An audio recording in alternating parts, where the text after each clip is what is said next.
A sacola está parada no balcão há 11 minutos. 2 hambúrgueres, uma porção de batata frita, um milkshake já suando através da tampa. A cozinha fez tudo certo, o pedido entrou, a comida saiu rápido, o cupom imprimiu, a sacola foi lacrada e colocada na prateleira de aquecimento. E agora ela só fica ali. No tablet ao lado do caixa, um ícone gira, procurando um entregador. Ninguém vem. Ainda não. Talvez só daqui a 15 minutos. Quando alguém finalmente aceitar, a batata estará murcha, o shake virará sopa, e um cliente a 3 quilômetros de distância vai abrir uma sacola de comida decepcionante e culpar o restaurante que cozinhou tudo perfeitamente. Essa é a falha silenciosa acontecendo em milhares de cozinhas neste exato momento, não uma receita ruim, não um tempo de preparo lento, mas um assento vazio onde antes havia um entregador. A gente fala de delivery como se a parte difícil fosse a comida. Não é. A parte difícil, cada vez mais, é encontrar um ser humano disposto a carregá-la. E esse problema, a escassez que ninguém vê no recibo, está drenando silenciosamente as vendas dos restaurantes que ele atinge com... Aqui está a parte estranha. No papel, não existe escassez.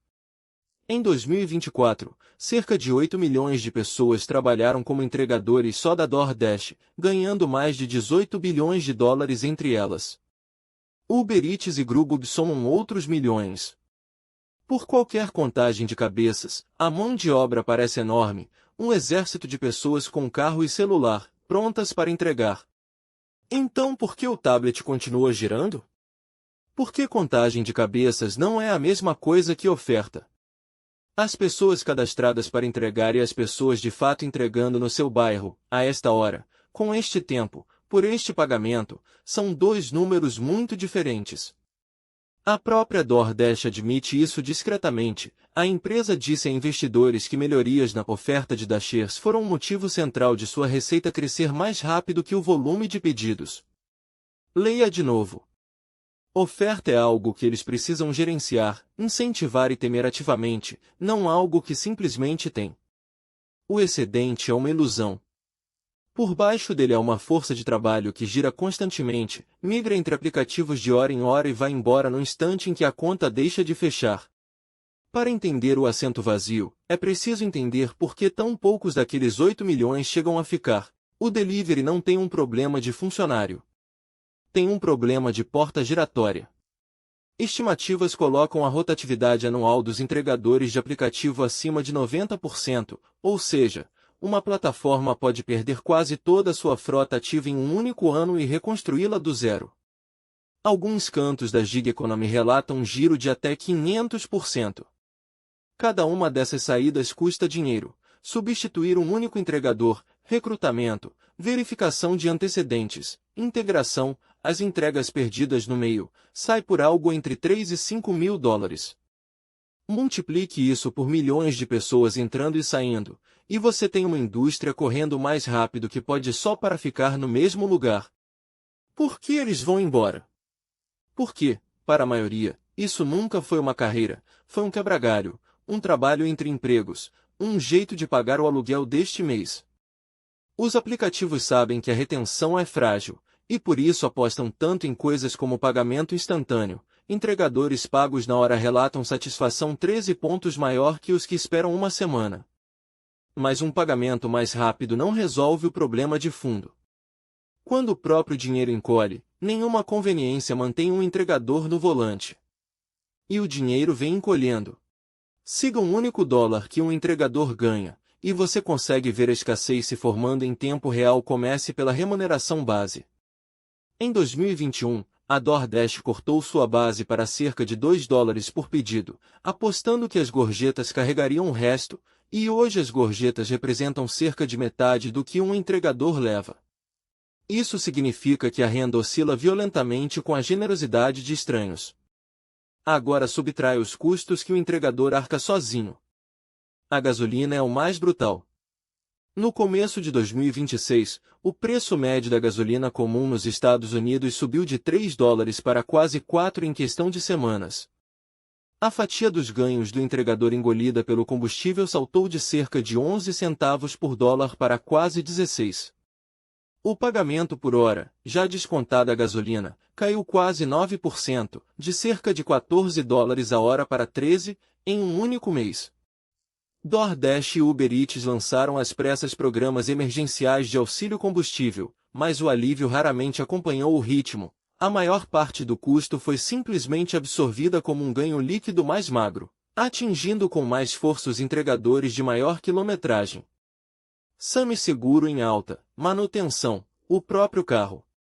O que sobra, para muita gente, deixa de valer a viagem. Então eles param de aceitá-la. E os entregadores que ficam aprenderam a parar de ser leais. Os mais espertos não dirigem para uma plataforma, dirigem para todas ao mesmo tempo. Chama-se multi-apping, rodar DoorDash, Uber Eats e Grubhub lado a lado no mesmo celular, deixar cada oferta competir e aceitar apenas a coleta mais bem paga a cada segundo. E funciona. Entregadores que fazem multi-apping ganham cerca de 31% a mais por hora do que os leais a um único aplicativo. Rodar duas plataformas ao mesmo tempo eleva o ganho horário de 30% a 40%. Do banco do motorista, é economia simples. Mas do balcão de um restaurante, é silenciosamente desestabilizador. A pessoa que talvez entregue o seu pedido não é realmente entregadora da sua plataforma, é um agente livre, flutuando por 3 mercados de uma vez, e vai pegar qualquer chamado que pague melhor. Seu pedido está competindo, em tempo real, contra todos os outros pedidos num raio de 3 km. Quando a sua conta é pequena, ou a gorjeta é magra, ou o restaurante fica um pouco fora do caminho, seu pedido perde esse leilão, e continua no balcão. O entregador não sumiu.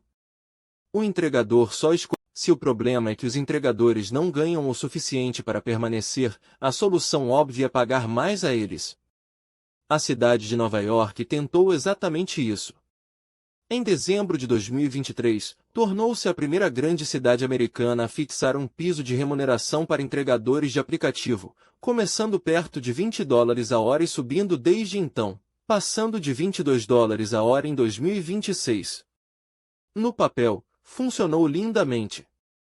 Os dados da cidade mostraram que os aplicativos pagaram aos entregadores mais de $16 milhões a mais por semana, um aumento de 165% em toda a força de trabalho, cerca de $847 milhões por ano em novos salários.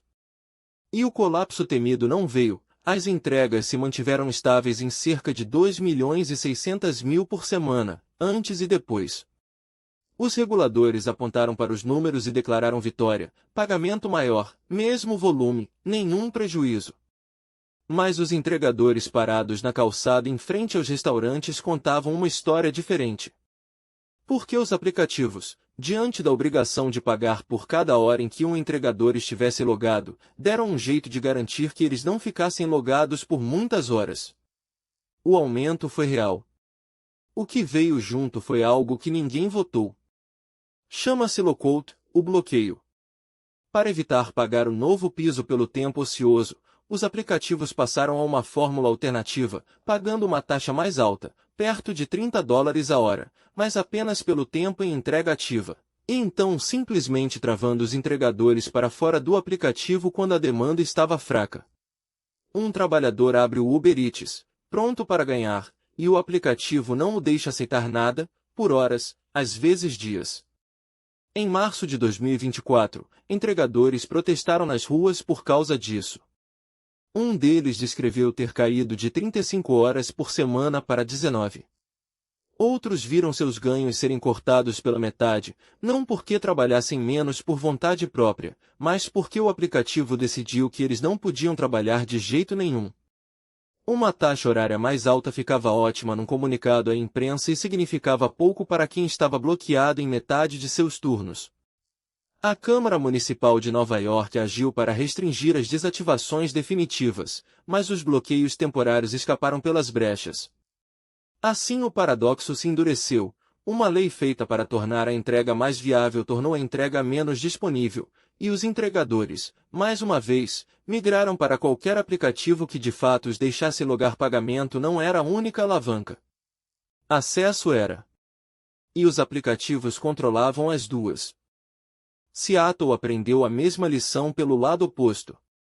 Em janeiro de 2024, a cidade lançou um dos pisos de remuneração mais generosos do país, cerca de 44 centavos por minuto mais 74 centavos por milha durante a entrega, dando algo em torno de $26 a hora. Os entregadores deveriam estar radiantes. Em vez disso, o mercado inteiro travou. Para cobrir o custo maior por tarefa, os aplicativos empilharam novas taxas, incluindo uma sobretaxa específica de Seattle. Os clientes, de repente encarando totais de entrega que dispararam, simplesmente pediram menos. Menos pedidos significavam menos tarefas para distribuir, esperas mais longas entre chamados e mais tempo ocioso não remunerado justamente para os entregadores que a lei deveria ajudar. As gorjetas despencaram. Por algumas medições, a remuneração dos entregadores de fato caiu, os relatos variaram de 11% a 50% abaixo dos níveis anteriores, ajustados pela inflação. Em semanas, a cidade já se movia para revogar a norma. A lição foi dura. Num mercado onde qualquer um com um carro pode entrar, dá para legislar o preço de uma entrega, mas não dá para legislar quantos clientes estão dispostos a pagar por ela. Suba o piso rápido demais, e os pedidos, e os entregadores que os perseguem, evaporam. A Califórnia escolheu um caminho diferente e recebeu sua própria verdade dura. Em vez de reclassificar os entregadores como empregados, o Estado fixou seu status de prestadores autônomos por meio da Proposição 22, e, em julho de 2024, a Suprema Corte da Califórnia a manteve por unanimidade. O modelo da gig economy, no maior estado do país, é agora lei consolidada. Mas consolidado não quer dizer confortável. Os estudos sobre o que os entregadores de fato embolsam sob a Prop 22 são desanimadores. Renda líquida estimada em torno de $6 a hora depois das despesas, com um piso salarial efetivo perto de $4 quando se contabilizam as milhas. As garantias que a medida prometeu valem apenas para o tempo gasto ativamente numa corrida, não a espera, não o trajeto até a coleta, não as horas mortas entre pedidos. E num mundo onde a oferta inunda o mercado sempre que a demanda sobe, esse tempo de espera só cresce. Então, mesmo onde a briga jurídica acabou, a econômica não acabou. O modelo de prestador autônomo mantém a mão de obra barata e flexível para as plataformas, mas não faz nada para tornar o trabalho estável o bastante para as pessoas ficarem.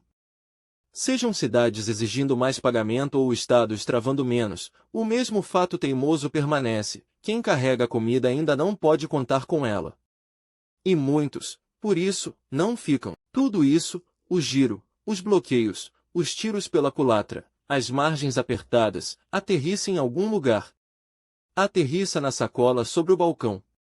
Quando a oferta de entregadores está esticada, o serviço se degrada de formas que os clientes sentem e pelas quais os restaurantes levam a culpa.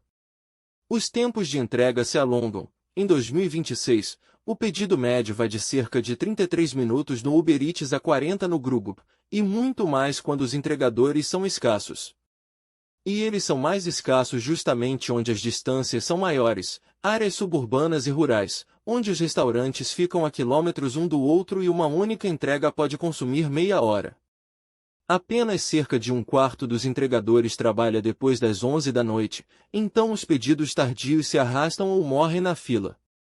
Enquanto isso, os aplicativos seguem se expandindo para mercados, conveniência e farmácia, espalhando o mesmo conjunto finito de entregadores por cada vez mais entregas. O resultado é um imposto lento, pago em batata fria e avaliações de 1 estrela, raios de entrega encolhendo, prazos mais longos e pedidos que nunca chegam a ser coletados. O cliente lembra da comida encharcada, não do entregador ausente. E o restaurante, que fez tudo certo, absorve o dano ao seu nome, às suas notas e... Então o que um restaurante de fato faz diante de um problema que não criou? A resposta mais direta é a mais antiga: contrate seus próprios entregadores. A entrega própria significa ficar com 100% da receita de entrega, sem comissão de 15% a 30% raspada de cada pedido, e, igualmente importante, controlar se um entregador de fato vai aparecer. Não serve para todos. Costuma fazer sentido para restaurantes com demanda local constante, cerca de $750 mil ou mais em receita anual e fôlego para administrar equipe. Mas funciona. A Papa Joyce manteve seus próprios entregadores na rua enquanto usava os aplicativos só para cobrir os picos, e cresceu suas vendas de entrega nas mesmas lojas enquanto redes que se apoiavam inteiramente em terceiros ficaram estagnadas. Para todos os demais, o caminho do meio é a frota híbrida, alternar entre seus próprios entregadores e os da plataforma, sob demanda.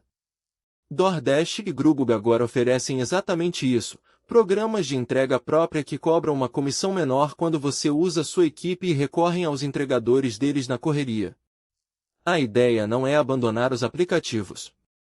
É parar de ficar à mercê deles, possuir a última milha em vez. Dê um passo atrás, e a escassez de entregadores deixa de parecer uma história de mão de obra e passa a parecer uma história de controle.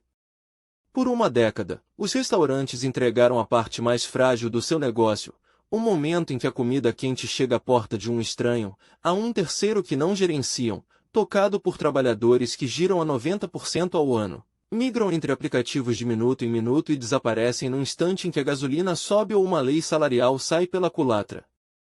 Isso funcionou enquanto os entregadores eram baratos e abundantes. Não são mais nenhuma coisa nem outra. Cada alavanca feita para resolver o problema, pisos maiores, exceções para autônomos, subsídios de combustível, dobrou o mercado em alguma nova direção sem nunca tornar o trabalho estável o bastante para manter as pessoas no assento. Os restaurantes que vencerem a próxima década do delivery não serão os que esperam os aplicativos resolverem isso. Serão os que tratam a última milha como sua, para possuir, construindo janelas em seu dia, frotas que controlam e uma promessa de entrega que conseguem de fato cumprir. Porque, no fim, a comida só é tão boa quanto a pessoa disposta a carregá-la. E essa pessoa está cada vez mais difícil de achar. O assento vazio no tablet não é uma falha. É um modelo de negócio, mostrando o seu limite.